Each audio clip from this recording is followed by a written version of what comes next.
Okay, so I got another great question proposed to me, and this one came via email. And someone asked me, often in first responder world, we cannot control what happens day to day in our lives, and so sometimes that leads to us being more nitpicky at home or at work, which can also damage relationships. And that question in itself is really insightful because that's exactly what happens when we feel out of control of something. We're more likely to try to kind of nitpick and try to control other stuff or be more picky about what we don't like in our environment. So first of all, the question was very insightful.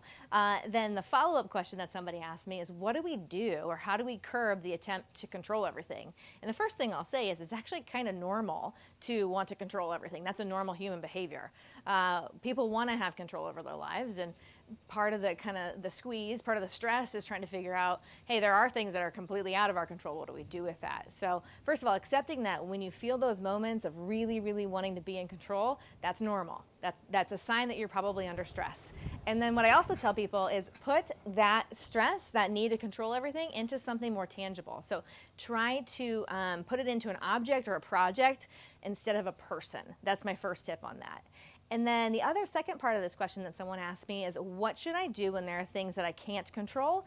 And what's kind of the more healthy strategy? And I say, kind of same as my first answer is put it into something tangible like a project. Also, go physically move. That oftentimes will make people feel a sense of control. And then get out in nature, and I know this sounds really kind of hippie for me especially, is when we're out in nature, we can see that, hey, things kind of change and move, and then something else positive happens from it. So even when we have kind of destruction in nature, a lot of the times what will happen is it will regrow that area. It's a real good reminder, I guess, that even when things happen that are outside of our control, it doesn't have to be bad.